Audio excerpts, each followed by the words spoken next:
Selamat siang Bapak Ibu sekalian. Siang. Di sini sengaja saya undang Bapak Ibu menyampaikan sosialisasi perihal risk management guidelines ISO 31000/2018. Maksudnya risk management ini prinsip manajemen risiko. Memang belum tayang ISO 31000/2018, tapi inilah disosialisasikan terlebih dahulu. Di sini prinsip manajemen risiko terbagi. Ada penciptaan lingkungan nilai, ada faktor manusia dan budaya, informasi terbaik yang tersedia, dinamis, inklusif, disesuaikan, terstruktur dan komprehensif, terintegrasi dan perbaikan berkelanjutan. Nah, di terintegrasi itu maksudnya manajemen risiko menjadi bagian dari seluruh aktivasi organisasi. Lanjut, kedua, terstruktur dan komprehensif, maksudnya dilakukan secara sistematis dan menyeluruh. Disesuaikan, maksudnya disesuaikan dengan kondisi dan kebutuhan organisasi. Inklusif, melibatkan pemangku kepentingan yang relevan. Kemudian dinamis, mampu menyesuaikan dengan perubahan. Kemudian menggunakan informasi terbaik yang tersedia, maksudnya risiko dinilai berdasarkan data historis kondisi yang terkini dan proyeksi dengan mempertimbangkan keterbatasan informasi.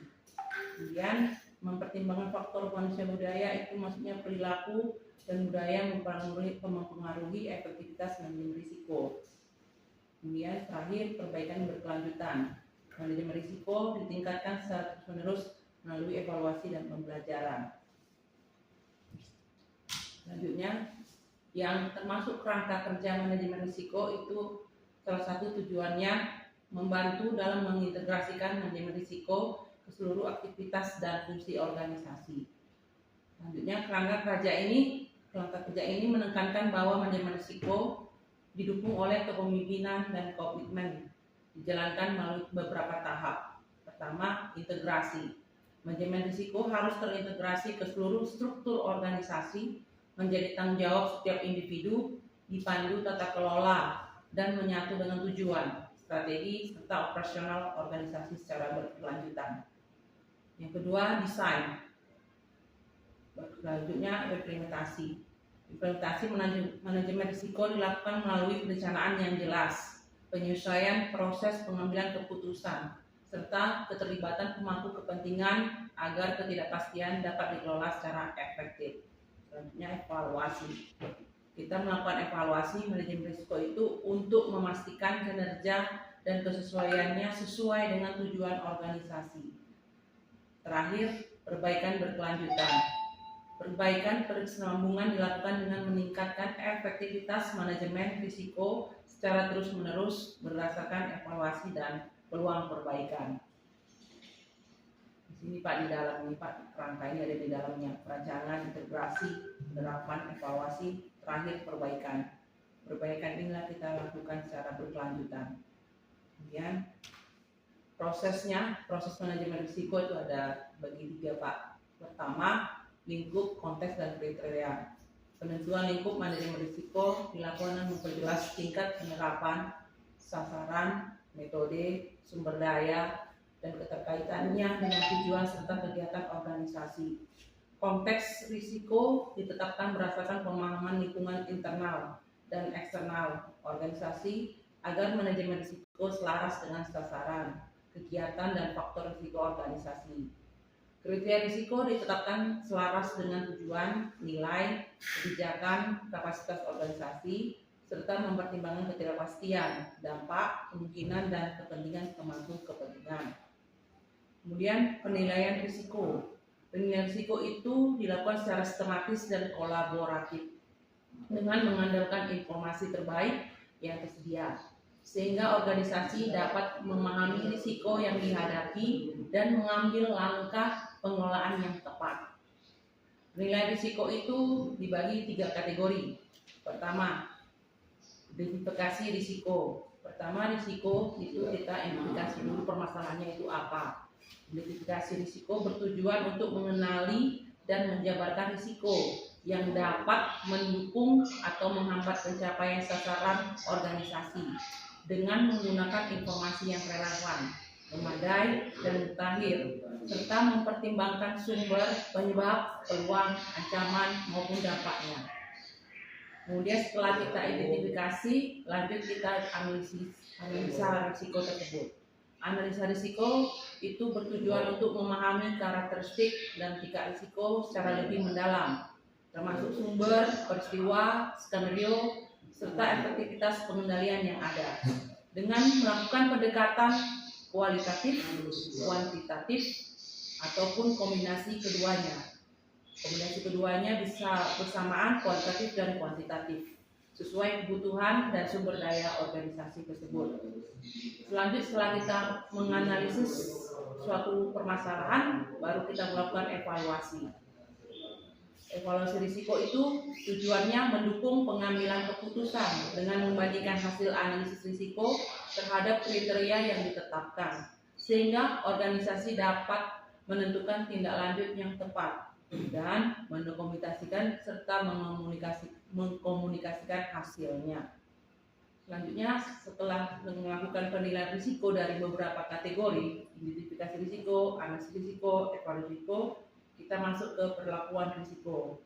Tujuan dari perlakuan risiko adalah untuk memilih dan menerapkan opsi penanganan suatu risiko. Perlakuan risiko merupakan proses yang secara berulang yang mencakup pemilihan opsi, pelaksanaan, evaluasi efektivitas, dan penentuan penerimaan risiko tersisa. Jadi Pak, yang saya terangkan ini adalah beberapa prinsip-prinsip manajemen risiko dari ISO 31000 2018. Standar-standarnya ada di sini. Ini adalah Pak kriterianya Pak dari prinsip manajemen risiko. Inilah kerangka kerjanya dan inilah proses manajemen risiko dari lingkupnya, konteksnya, terus penilaiannya, inilah dilakukan penilaiannya, identifikasi risiko, analisis risiko, evaluasi risiko. Mungkin semua ISO hampir sama semua Pak, cuman mungkin ada hal-hal yang mungkin yang lebih lagi Pak. Ini ISO 31000 memang ISO yang terbaru. Mungkin ini masih sosialisasinya aja Pak, mungkin nanti untuk alur-alurnya atau pelaksanaannya nanti akan ada di infokan selanjutnya. Yang baru kita laksanakan itu kan masih ISO 9000 ya, biar ya 9000.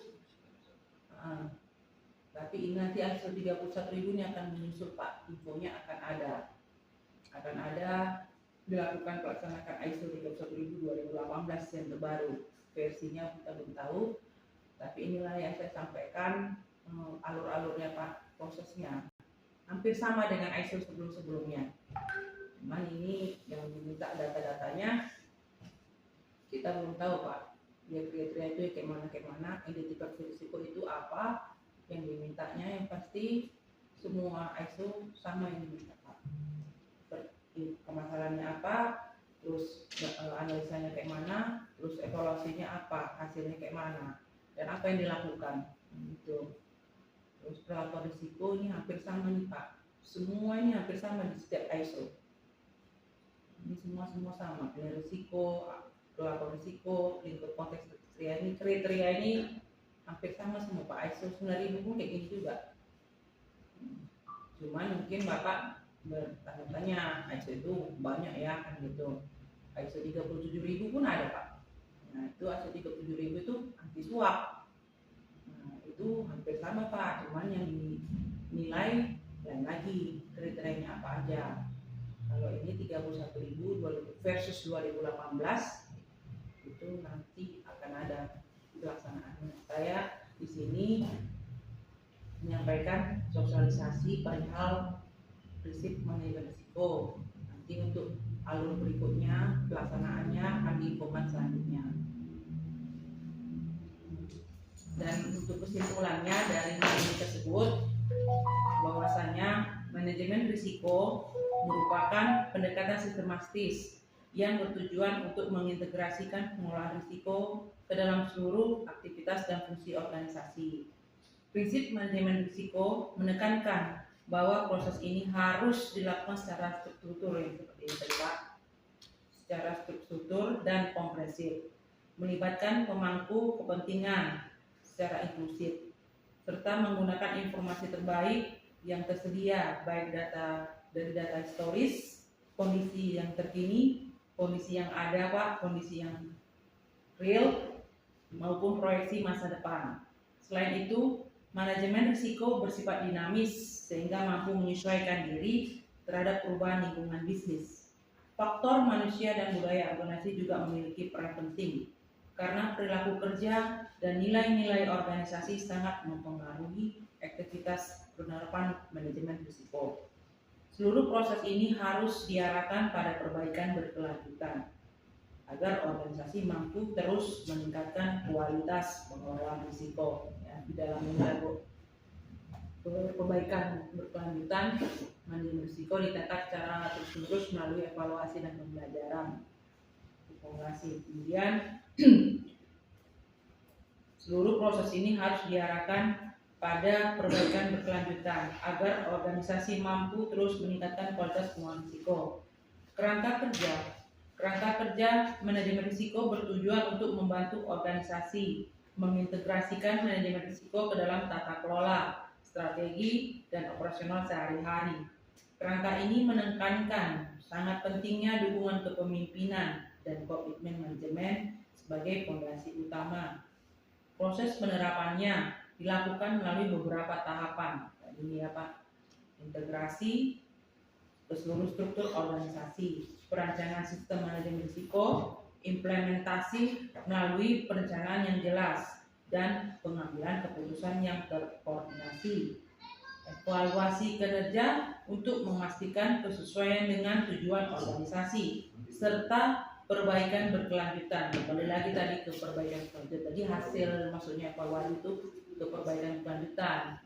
Jadi hasil ini Pak, yang ini perbaikan berkelanjutan masuk ke dalam proses manajemen risiko ini Bu. Perbaikan ini masuk ke dalam perlakuan risiko. Jadi melakukan evaluasi itu inilah tiga kategori ini Pak. Identifikasi risiko, analisis risiko, evaluasi risiko. Perbaikan berkelanjutan itu itulah di dalam namanya evaluasi risiko. Kemudian proses penerapan dilakukan melalui beberapa tahapan, yaitu integrasi ke seluruh struktur organisasi, perencanaan sistem manajemen risiko, implementasi melalui perencanaan yang jelas, dan pengambilan keputusan yang terkoordinasi. Evaluasi kinerja untuk memastikan kesesuaian dengan tujuan organisasi serta perbaikan berkelanjutan guna meningkatkan efektivitas pengelolaan risiko secara terus-menerus. Dengan kerangka kerja ini, organisasi diharapkan mampu mengelola ketidakpastian secara lebih efektif dan meningkatkan kinerja secara berkelanjutan. Mungkin itu kesimpulan dari prinsip manajemen risiko dari awal ini sampai dengan alur proses manajemen risiko. Demikian sosialisasi yang saya sampaikan. Jika ada salah atau ucapan yang saya sampaikan, mohon maaf. Selamat siang Bapak Ibu sekalian.